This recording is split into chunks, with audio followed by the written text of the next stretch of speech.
What's up, guys? It's Thursday. Today we're working on skills and we're working on flexibility. All right, so flexibility and stretching is I'm not a huge fan of stretching because most people don't need as much stretching as they think they do, so much as they need some loaded movements through wide ranges of motion.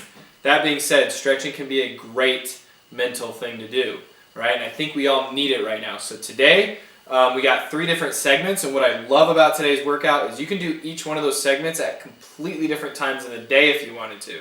Right, so you can start off the day with some stretching. At midday, you can do the handstand practice, and you can finish your day with your spinal flow, or move their organization around. Like if you wanted to start with your spinal flow, that's totally fine, right? I love today's workout for that reason. You can do it all at once as well. That is how it's typically designed. That being said, you might actually benefit a little bit more from breaking this up. All right, here's what we got: the stretching. We're going to feel really good. We're really going to focus a lot on breathing and trying to surrender into the position that you're going into. What surrender means is it's not forced. It's letting go. All right? So if you're forcing yourself into these positions, you're probably overexerting yourself. And yes, you can totally overexert yourself in a stretch. And in fact, it's probably more dangerous than overexerting yourself in a workout. So keep that in mind. Surrender. Don't force it. Focus on breathing the whole time. Nice, deep belly breathing through the nose if you can.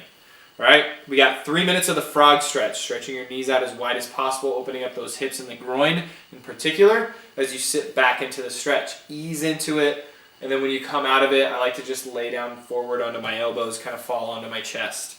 All right, next up, you got 2 minutes per side of the lizard position.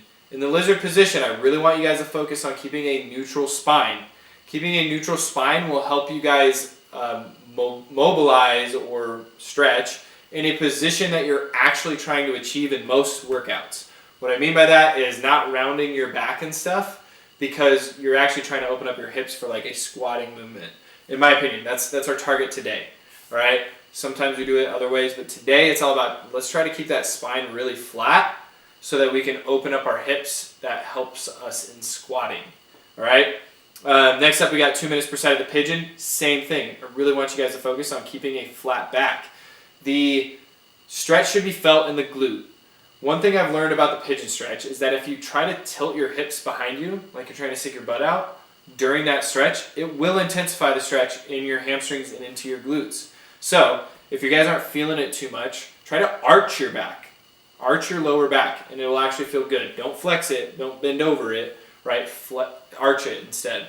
Okay, so that's what we're looking for on the pigeon. Lastly, we finish with the prayer. I really want you guys to emphasize reaching as far away from yourself as possible to really let those lats and shoulders open up and distract themselves from your spine.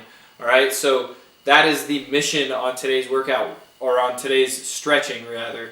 All right, make sure that you guys are surrendering and not forcing. All right.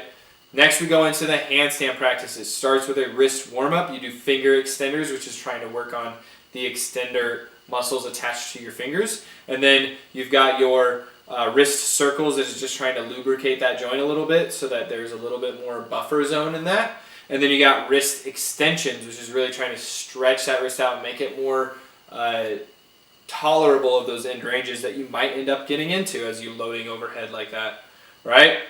Then you go into a muscle awareness drill.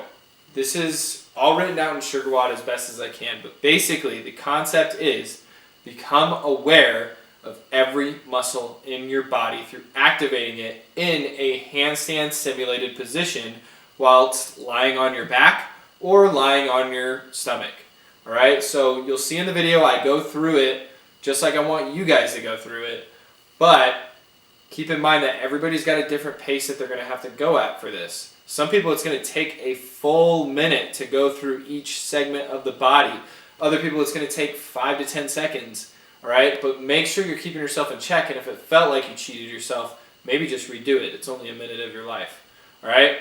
Then you go into actual 15 to 20 minutes of handstand practice. I've got some different scales that I demonstrate on the video. I've got the perpendicular handstand. I've got the handstand facing against the wall, and I've got your freestanding handstand. Those are the 3 that I would try to stick to the best. Obviously, in a wall-facing handstand, you can scale that out away from the wall further and further until you're just in a plank. All right. regardless of what you decide to do, 15 to 20 minutes. Make sure you're not resting more than a minute. If you rest more than a minute, you probably are just slacking off because you're discouraged because of the movement is above your skill range. These days are crucial to developing those skills at a fundamental level. So take the fundamentals of it, like a plank, and get really awesome at it. And then the next time you go up to kick your feet against the wall, you'll notice that you're actually way better than you thought you were, right? I also want to make sure that we focus on breathing and visualizing during your rest period. So when you're resting, no more than a minute, right? You guys are going to focus on deep belly breathing, breathing in as much air forcefully as possible, letting the air out, excuse me. And then you guys will visualize any problem areas that you thought you had. So, excuse me. So if you felt like your core wasn't turned on, or your glutes weren't activated, or you weren't pointing your toes, those are the visualization areas that you can hone in on. Finally, we finished with spinal flow, which I really love doing for anybody who has back issues because it just gets the spine moving in unloaded positions because we're not using any weight or anything like that. 2 rounds of 10 cat-cows, 10 supine thoracic rotations, 10 scorpion kicks per side, 10 bent knee hip rotations, 10 lying candlesticks, and 10 seated side bends per side. Again, we're looking for the spine to move in all these different directions, so try to let it move in all these different directions and move slowly and consciously. Do not let anything fall and do not force anything. If you guys have any questions, as always, just reach out. Make sure if you're looking for nutrition help, you sign up using the link that's in our SugarWOD account right now on the announcement right underneath the Zoom call. There's a link that you can sign up for 15 minutes for free with me to start getting the roadmap laid out for your nutrition needs. As always, guys, have a great day.